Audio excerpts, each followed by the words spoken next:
The council chamber on Theraxis Prime was filled with fear.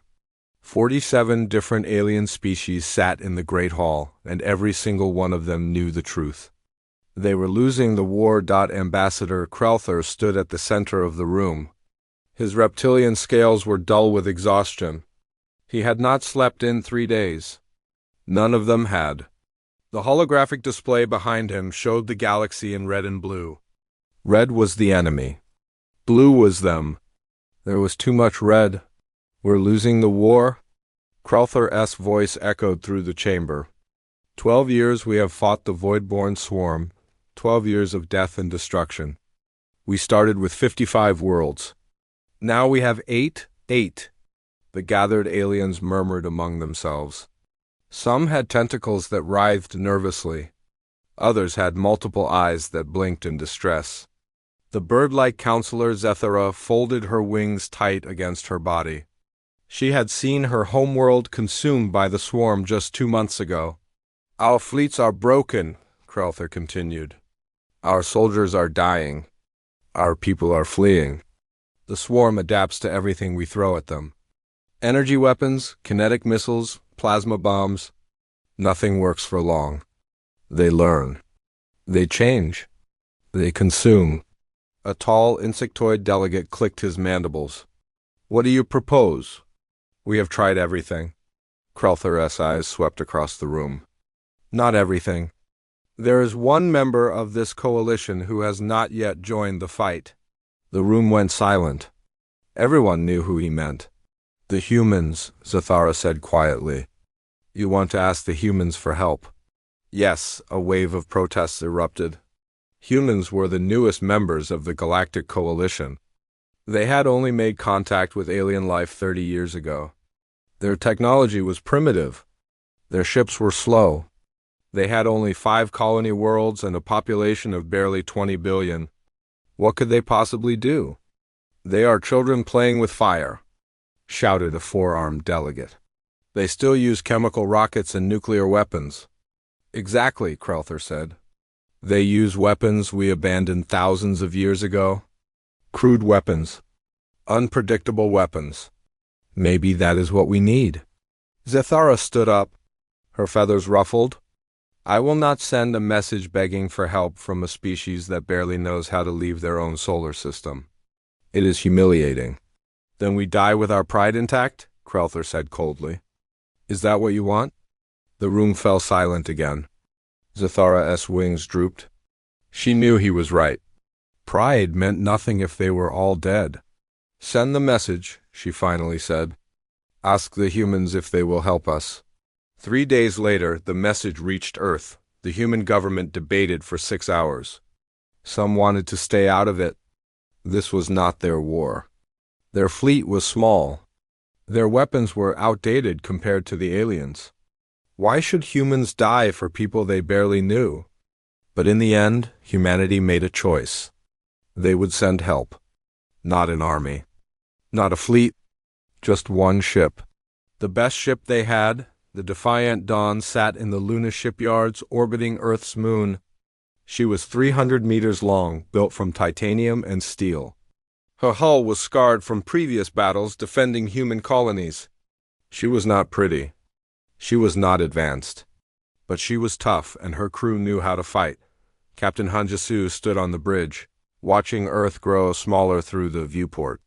She was 36 years old, with short black hair and sharp eyes that missed nothing. She had spent 15 years in the Earth Defense Force, fighting pirates and rebels. She had never expected to fight aliens. Course set for Theraxis Prime, said Commander Park Minho from his station. He was older than Jisu, with gray starting to show in his hair. He had a calm voice that never rose, even in battle. Transit time, 11 days. Jisu nodded. What's our crew count? 342, Park replied. Everyone volunteered. No one wanted to stay behind. In the engine room, Chief Engineer Yoon Hana was already working. She was 29, small and energetic, always moving. Her hands danced across control panels as she checked every system. The Defiant Dawn carried experimental weapons that the Coalition had never seen. Railguns that fired solid metal at incredible speeds. Nuclear missiles that could crack asteroids. EMP bombs that could shut down electronic systems. Simple weapons. Old weapons. Human weapons. How are we looking? Jasu's voice came through the ship's intercom. Everything is working, Hannah replied cheerfully. The reactor is running at 98%. Weapons are loaded. She's ready for a fight, Captain. Good. Keep her that way. In the medical bay, Dr. Choi Haijin was preparing for casualties. She was a xenobiologist, a scientist who studied alien life. The military had sent her because she knew about the swarm. She had studied them. She had seen what they did to living creatures. It still gave her nightmares. On the tactical deck, Lieutenant Kim Dae-yeon was running combat simulations. He was 28, the youngest officer on the bridge. He wanted to prove that humanity deserved to be in the coalition. He wanted to show the aliens that humans were more than just primitives playing with rockets. The ship jumped to faster-than-light travel, leaving Earth's solar system behind. The stars stretched into lines of light. The crew went about their duties, trying not to think about what waited for them. Jasu sat in her captain's chair. Reading reports about the swarm, they were a hive mind. Millions of creatures sharing one consciousness. Their ships were grown, not built, made of organic material that could heal itself. They consumed everything in their path, planets, ships, people, nothing was left behind. Park sat down beside her. Are you worried? He asked quietly. Jasu looked at him. Of course I'm worried. We're one ship going to fight an enemy that has destroyed 47 worlds. But someone has to go. Someone has to try. The coalition thinks we're too primitive to help. Then we'll prove them wrong. Park smiled slightly. Humanity's favorite hobby. The days passed slowly. The crew trained constantly. They ran drills and simulations. They practiced switching between different weapons quickly, never using the same tactic twice. They prepared for a battle they might not survive. On the 8th day, they received a priority message. The signal was broken and filled with static, but the words were clear enough. All coalition forces, this is General Valkorin at Kronos Belt. We are under heavy attack. Swarm forces are overwhelming our defenses. We need immediate reinforcement. If we fall, there is nothing between the swarm and the capital. Please respond. Please help us. Then the transmission cut out. Jasu stood up. Helm, change course. Set a direct route to Kronos Belt, maximum speed. That will push our engines past safe limits, Hannah warned. I don't care. Push them, yes, Captain. The Defiant Dawn changed course, racing toward the battle. They had 48 hours. 48 hours to reach Kronos Belt before it fell. 48 hours to prove that humanity could make a difference. Jasu looked at her crew. They were scared. She could see it in their faces, but they were ready. They were human, and humans did not run from a fight. All hands, battle stations, she said calmly. This is what we came for. Let's show them what Earth can do. The ship surged forward into the darkness, carrying the hopes of one small species toward a war that was consuming the galaxy. The Kronos Belt was chaos. Thousands of ships fought among massive asteroids that spun slowly through space. Blue energy bolts cut through the darkness. Explosions bloomed like deadly flowers. And everywhere, the swarm was winning. The Defiant Dawn dropped out of faster-than-light travel at the edge of the battle zone.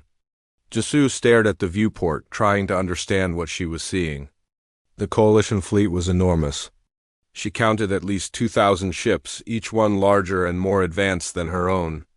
They fired weapons that bent space and created miniature stars. They moved with grace and precision, but the swarm was bigger. Their bioships looked like giant insects crossed with deep-sea creatures. They had no metal, no technology as humans understood it. They were grown. Living things shaped into weapons. There were millions of them, maybe more. They moved like a swarm of locusts, covering everything. My God, Kim Dae-yeon whispered from the tactical station. How do we fight that? The same way we fight everything, Jasu said. One target at a time. A message came through on the coalition frequency. The face that appeared on screen was alien and angry. General Valcorin had 4 eyes and skin like rough stone. His expression made it clear what he thought of humans. Human vessel, you are not authorized to be in this combat zone. Leave immediately. General, we received your distress call, Jesu said calmly. We're here to help. Help? Valcorin's laugh was bitter. You have 1 ship, 1.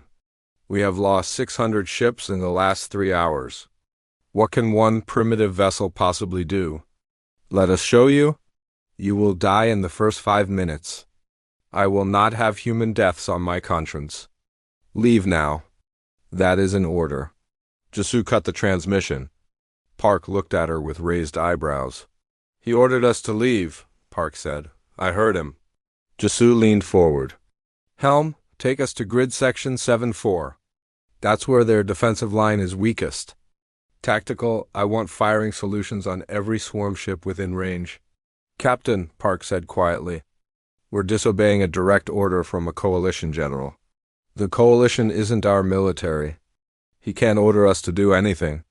Jesu smiled grimly. Besides, I didn't come all this way just to watch. Weapons prepare to fire.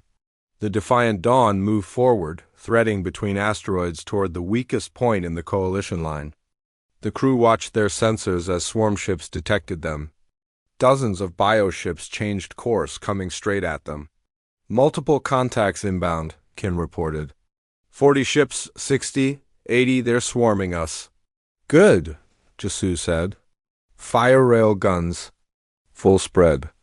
The human ship's weapons were nothing like coalition technology.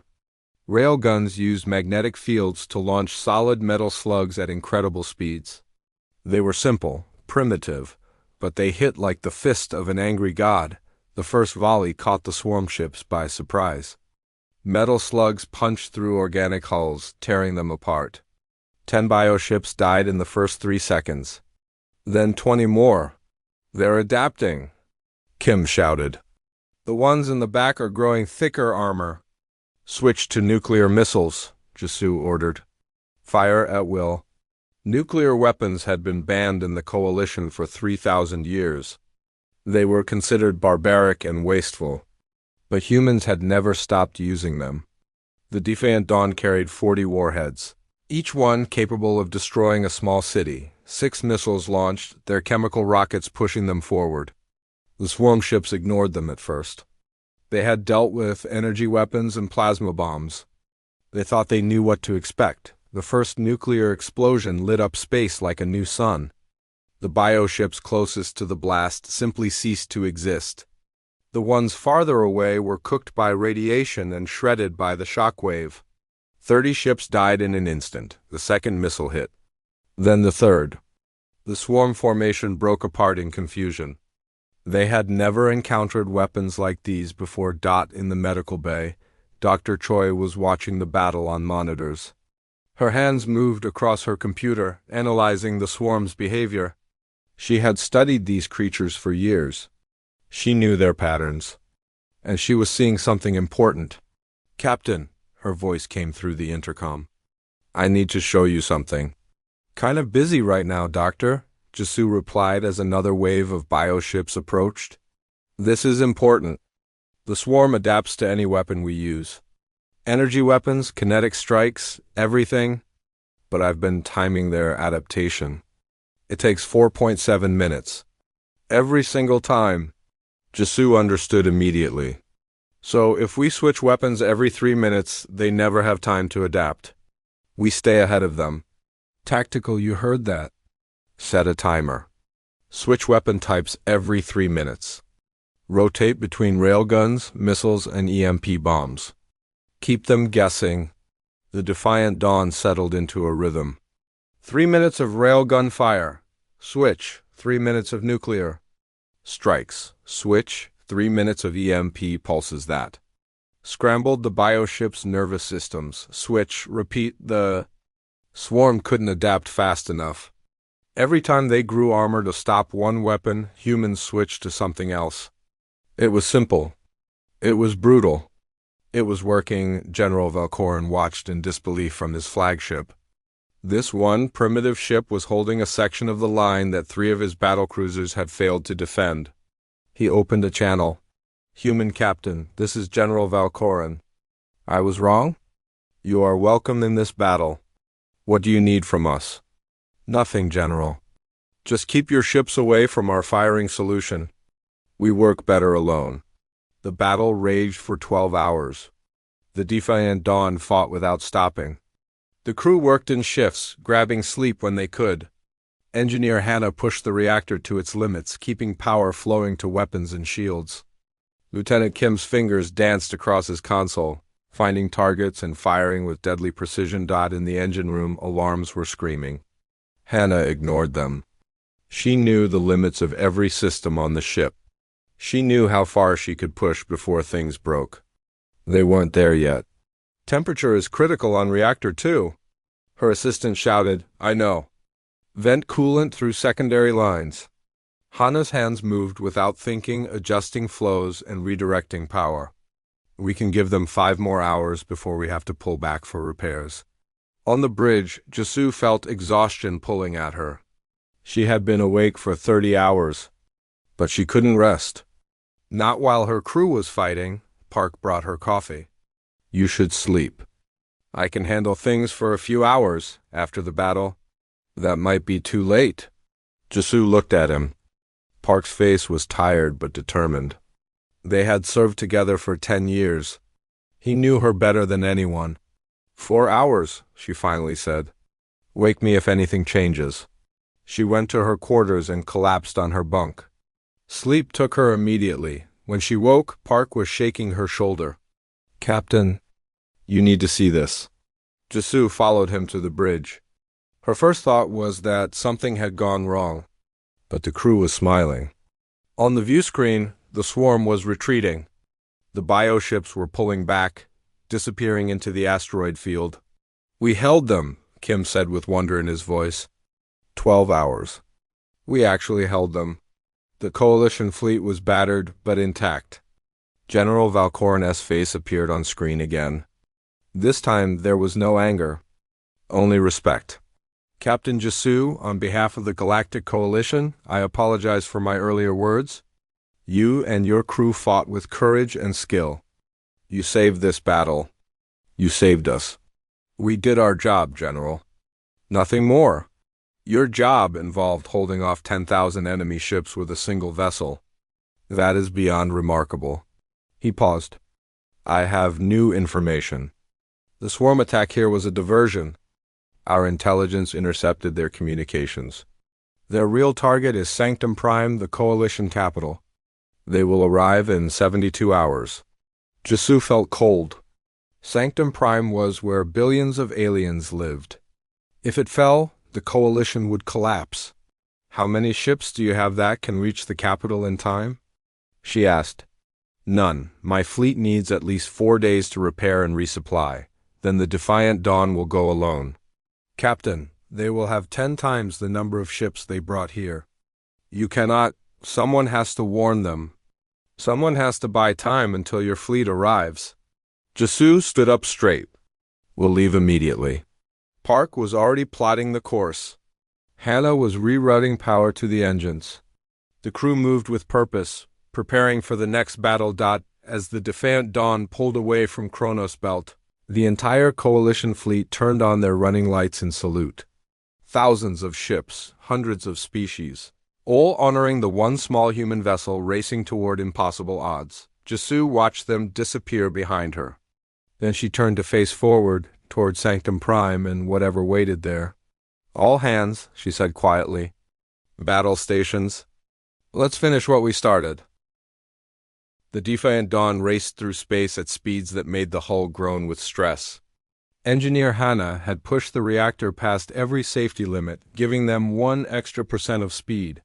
1% might mean the difference between arriving in time or finding only ruins. In the mess hall, Sergeant Lee Bora sat with her Marines. She was 31 years old, with scars on her arms from a dozen battles defending human colonies. Her squad of 40 Marines was small, but they were the best Earth had. They cleaned their weapons in silence, each one lost in their own thoughts. "Sarge, one of the younger Marines said. What's it like? Fighting the swarm up close? Lee looked at him. Private Kang Ji-ho was only 24, fresh from training. He had never seen real combat. She wanted to lie to him, to tell him it would be fine. But he deserved the truth. It's bad, she said simply. The swarm doesn't die easy. You can shoot 110 times and it keeps coming. They're fast. They're smart. And they want to get inside our ship, inside us? Once they infest a living thing, it's over. Ji-ho swallowed hard. Have you fought them before? No, but I've seen the videos. I've studied their tactics. She locked her rifle's charging mechanism with a solid click. Here's what you need to know. Stay with your squad. Watch your corners. And if you see one of those things, you shoot until it stops moving. Then you shoot it 10 more times. The Marine nodded slowly. Lee hoped he would survive what was coming on the bridge. Dr. Choi Hae-jin was sharing her research with Commander Park. Her computer screen showed biological diagrams of swarm organisms. Park tried to understand what he was looking at. They're remarkable, really, Choi said. Each bioship is actually millions of smaller organisms working together. Like how our bodies are made of cells, but on a much larger scale. They communicate through chemical signals and electrical pulses. And that helps us how? Park asked. Because if we can disrupt their communication, we can confuse them. At Kronos Belt, you noticed how they panicked when we kept switching weapons? That's because the hive mind couldn't process the chaos fast enough. So we need to be more chaotic. Exactly. The swarm excels at dealing with organized, predictable enemies. The coalition fights in formation with standardized tactics. Very logical. Very efficient. Very easy for the swarm to counter. Park smiled slightly. But humans don't fight like that. No, you don't. Human military doctrine seems to be organized chaos. You have plans, but you're willing to throw them away the moment things change. You improvise. You take risks. That confuses the swarm. I'll take that as a compliment. In the pilot's ready room, Ensign Kang Ji-ho was running flight simulations. Not the Marine Ji-ho, but another officer who shared the same family name. This Ji-ho was the ship's best pilot, capable of flying through asteroid fields at speeds that terrified his co-pilots. He had exceptional reflexes and a reputation for being reckless. Right now he was practicing something insane. The simulation showed him flying the Defiant Dawn through a formation of swarm bioships at full speed, weaving between them, using them as cover while the ship's guns fired in all directions. The simulation ended with his ship crashing into a bioship. Failure. He started it. Again, Captain Jisoo entered the ready room. How many times have you crashed today? 47, Joe said without looking away from his screen. But I've succeeded 18 times. The odds are improving. What are you practicing? A maneuver for when we're outnumbered. If we can't outfight them, we need to outfly them. Use their own ships as obstacles. Jisoo watched him fail again. Then succeed. Then fail. Think you can do it with the real ship? If you order me to, Captain. I'll do my best. That's all I can ask. The days blurred together. The crew worked in shifts, sleeping when they could, preparing for the battle they all knew was coming. The ship's AI calculated their arrival time constantly. 70 hours, 60 hours, 50. Jisoo called a meeting of her senior officers. They gathered in the war room, a small space with a holographic display of Sanctum Prime floating in the center. Our orders are simple, Jisoo said. Reach the capital, warn them of the attack, and hold the swarm off until the coalition fleet arrives. How long do we need to hold? Lieutenant Kim asked. General Valkorin estimates his fleet needs 96 hours to reach us after we arrive. So we need to survive for 4 days. The room went quiet. Everyone did the math. 1 ship, 4 days. 10,000 enemy vessels. That's impossible, someone said. Probably, Jisoo agreed. Commander Park, what's our tactical situation? Park activated the hologram. Sanctum Prime has orbital defense platforms, but they're designed for piracy and small raids. Against a full swarm assault, they'll last maybe an hour. The planet has no military fleet in orbit. Everything was sent to the front lines, so it's just us. Just us? Park confirmed. Sergeant Lee spoke up. Captain, if the swarm gets past us and reaches the planet, what happens? They'll infest it. 7 billion people will die or become part of the swarm. The coalition government will evacuate, but they won't be able to save everyone. Then the swarm will move to the next system, and the next until there's nothing left. No pressure then, Lee said dryly. Jisoo looked at each of them. Her crew, her friends. They were scared. So was she. But fear could be useful if you didn't let it control you. I won't order anyone to stay, she said quietly. When we reach Sanctum Prime, anyone who wants to can take an escape pod down to the planet. No one will think less of you. This isn't our war. We're volunteers. You all have families back on Earth who want you to come home. With respect, Captain, Engineer Hannah said. Shut up. Jisoo blinked in surprise. Hannah stood up, her small frame radiating determination. We all volunteered knowing the risks. We came here because someone needed help. That hasn't changed. My family wants me to come home, yes. But they also raised me to help people who can't help themselves. So I'm staying. And I think I speak for everyone here when I say you're stuck with us. The other officers nodded. Kim saluted. Park smiled. Lee cracked her knuckles. Jiho just grinned. Jisoo felt something warm in her chest. Pride, maybe? Or love for these crazy people who chose to follow her into hell. All right then, she said. Let's make a plan. Dr. Choi, I want every piece of information you have on swarm behavior. Park, work with tactical on firing solutions. We need to maximize damage while conserving ammunition. Hannah, see if you can coax any more power out of the reactor. Lee, prepare your Marines for boarding actions. They will try to infest this ship. Jiho, practice your impossible flying. We might need it. They dispersed to their stations. The ship hummed with activity as 342 humans prepared to face impossible odds, 30 hours before arrival. They received a message from Sanctum Prime. High Counselor Zethara's face appeared on screen. She looked old and tired, her feathers gray with stress. Captain Jisoo, we received your warning. We are evacuating all non-essential personnel from the capital. The Planetary Defense Force is preparing for assault. On behalf of the Coalition, I thank you for your courage. We're not there yet, Counselor.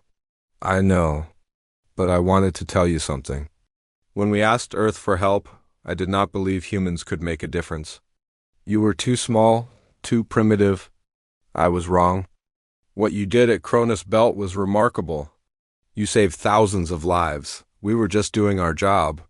No, Captain. You were doing what the rest of us had forgotten how to do. You were refusing to accept defeat. Zethara's eyes were sad.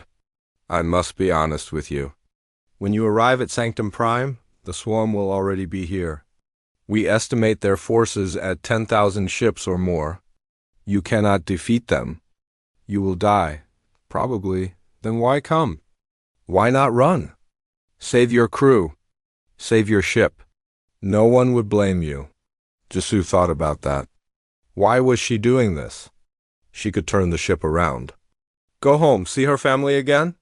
Her crew would understand, but then she thought about the 7 billion people on Sanctum Prime.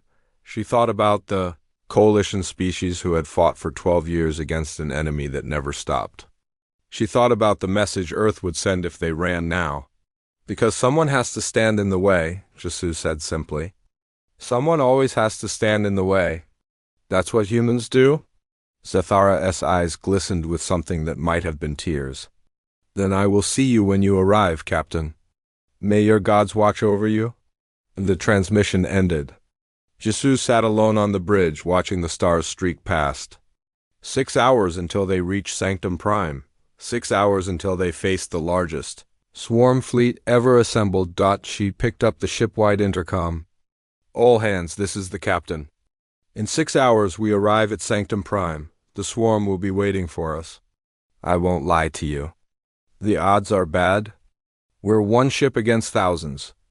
But we're also the only thing standing between the swarm and 7 billion innocent people. So we're going to do what humans have always done when faced with impossible odds. We're going to fight anyway. We're going to show the galaxy that Earth does not run. Earth does not surrender. And Earth does not abandon people who need help. Get some rest. Check your gear. Say your prayers if you have them. And when the time comes, let's show the swarm why you never, ever threaten a human's friends. She turned off the intercom. Park was standing behind her. Nice speech, he said. Think it worked? I think they would follow you into a black hole if you asked them to. Good. Sanctum Prime hung in space like a blue and green jewel. It was beautiful, home to 7 billion souls from a dozen different species. And surrounding it like a disease was the swarm. The defiant dawn dropped out of faster-than-light travel and immediately faced a nightmare. 10,000 bioships filled the orbital space around the planet, maybe more. The sensors couldn't count them all. They moved in patterns that made no sense, spiraling and weaving like a swarm of angry insects. Captain, Lieutenant Kim's voice was tight with stress. I'm reading over 12,000 enemy contacts. The planetary defense platforms are already gone. We're alone up here. Jisoo stared at the screen. She had known it would be bad. But seeing it was different. They were so terribly outnumbered. All hands, battle stations, she said calmly, as if they were just running another drill. Weapons free, engage at will. The ship's alarms blared. Red lights flooded the bridge. The crew moved with practiced efficiency, each person knowing exactly what to do. In engineering, Hana looked at her power readings and made a decision. Divert all power from non-essential systems. Life support stays minimal. Gravity stays on. Everything else goes to weapons and shields. Chief, that's against every safety protocol, her assistant started. I know what it's against. Do it anyway? The defiant dawn surged forward into the swarm. The first wave of bioships turned toward them, their organic weapons charging with sickly green light. Evasive maneuvers, Jisoo ordered. Jiho, do your thing. Ensign Jiho's hands danced across his controls. The ship twisted and spun, diving through gaps in the swarm formation that looked too small to fit through. Bioships fired at them, missing by meters, some by centimeters. Railguns fire! Kim shouted. Metal slugs tore through space. Bioships exploded, their organic hulls no match for solid projectiles moving at incredible speeds. But for every ship that died, 2 more took its place. They're surrounding us, someone yelled. Switch to missiles, Jisoo ordered. Clear us a path. Nuclear explosions bloomed like deadly flowers. The swarm formation broke apart in confusion, giving them a moment to breathe. On the planet below, High Counselor Zathara watched from a command bunker. The human ship looked so small on her screen, surrounded by thousands of enemy vessels. She had sent evacuation orders. The spaceports were chaos as people fought to board ships, but there weren't enough ships. There would never be enough ships. How long can they last? She asked her military advisor. Minutes, Counselor. Maybe an hour if they're lucky. Zathara closed her eyes. She had asked these humans for help, and now they were going to die because of her. On the defiant dawn, the battle became a desperate dance. Jiho flew the ship through the swarm formation, using the bioships as obstacles and cover. Kim rotated through weapons every 3 minutes, never giving the swarm time to adapt. Hana kept the reactor running at 120%, ignoring warnings that screamed about imminent failure, but it wasn't enough. There were too many enemies. For every ship they destroyed, the swarm barely noticed. Captain, we've lost shield generator 3, Park reported. Hull breaches on decks 5 and 7. Damage control teams are responding. Jisoo checked her tactical display. They had been fighting for 20 minutes and had destroyed maybe 200 bioships. That left 11,800. The math was simple and brutal. Captain, Dr. Choi's voice came through on a private channel. I'm in the laboratory. I have an idea, but you're not going to like it. Tell me. The swarm is a hive mind. They communicate through a combination of electromagnetic pulses and organic chemicals. If we could broadcast something on those frequencies, something chaotic and disruptive, we might confuse them. What kind of broadcast? Human culture. Music, literature, art, random thoughts. Anything that shows individuality and chaos. The swarm mind can't process that kind of information. It might buy us time. Do it, Jasu ordered. I need access to the ship's main transmitter. And I need you to understand that this will tell the swarm everything about us. Our history, our culture, our weaknesses. If we survive this, they'll know exactly how to fight humans in the future. Jasu didn't hesitate. The future doesn't matter if we don't survive today. Do it. 10 minutes later, the defiant dawn began. Broadcasting on every frequency the swarm used to communicate. Rock music, classical symphonies, poetry, historical speeches, cat videos, cooking shows, arguments about sports, marriage proposals, jokes, anger, love, fear, hope, every messy, chaotic, contradictory aspect of human culture poured out into space. The effect was immediate. The swarm hesitated. Bio ships stopped mid-attack, confused by the flood of individual thoughts and emotions. The hive mind tried to process what it was receiving and couldn't.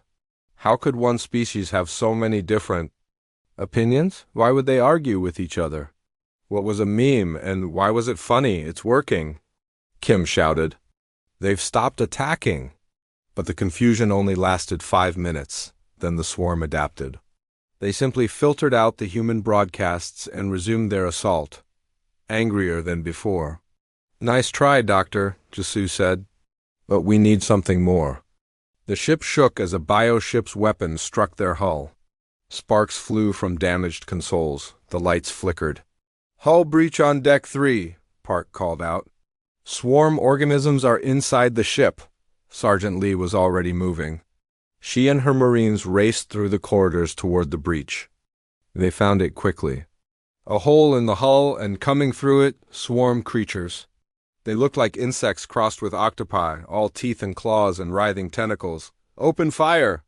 Lee ordered, the corridor filled with gunfire. The swarm creatures screeched and died, but more kept coming. Lee's squad held their position, shooting anything that moved. But they were being pushed back. Seal the corridor.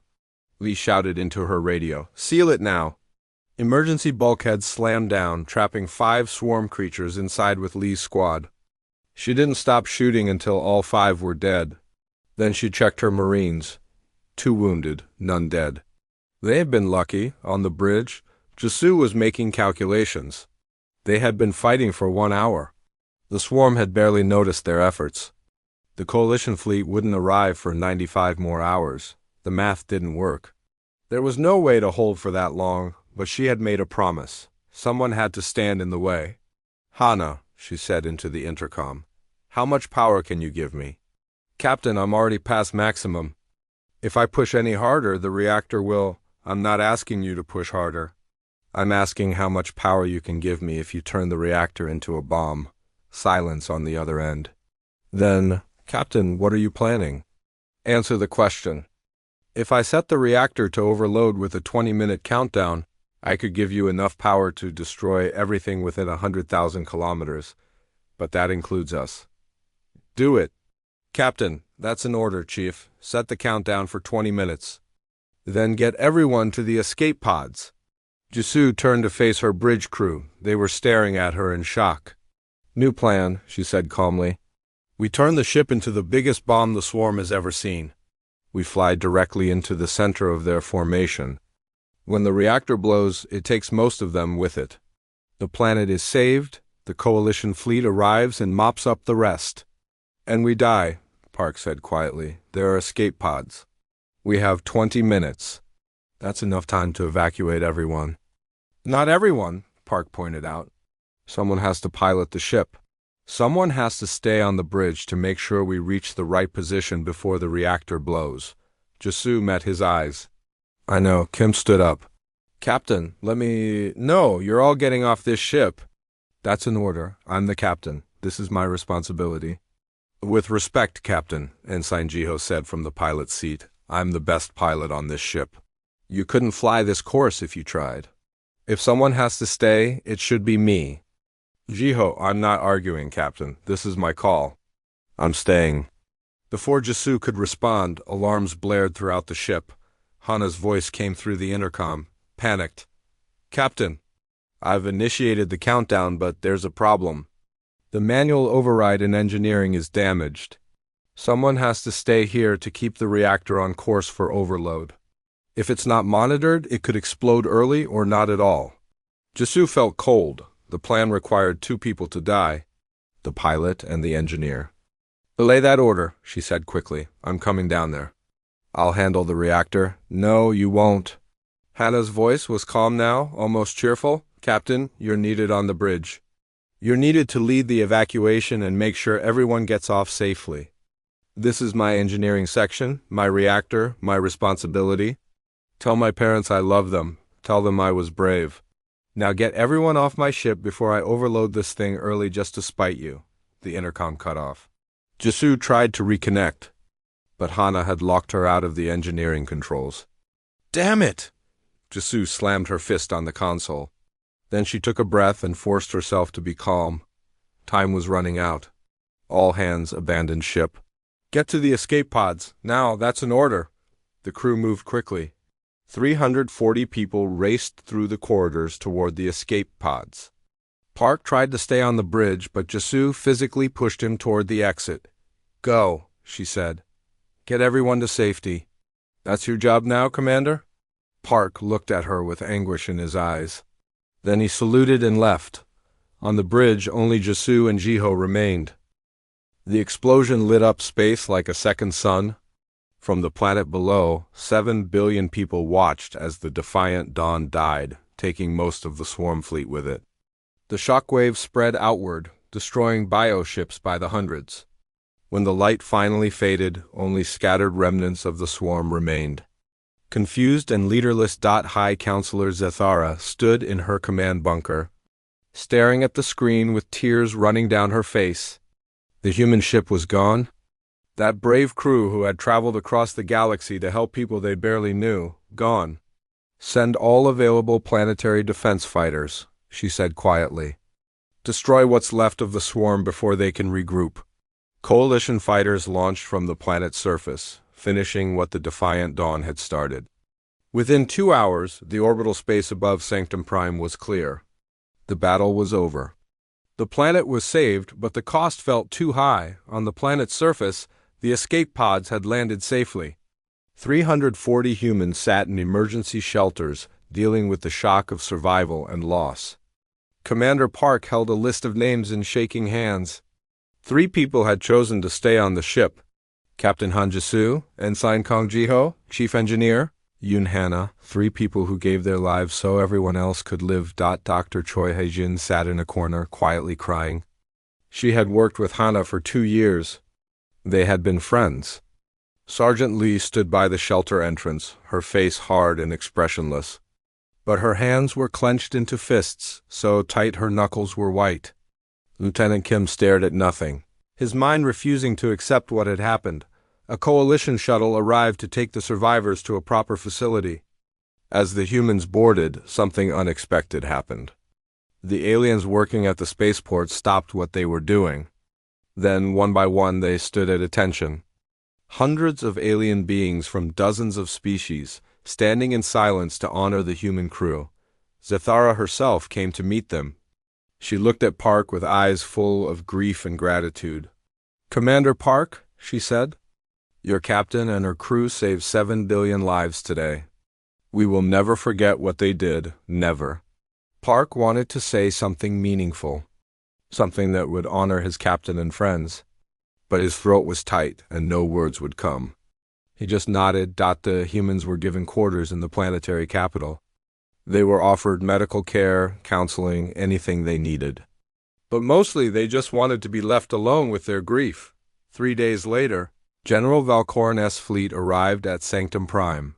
His ships filled the orbital space where the swarm had been.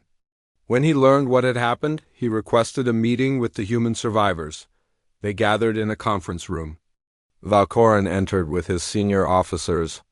The general who had once dismissed humans as primitives now stood before them with his head bowed in respect. I have no words adequate to express my gratitude, he said.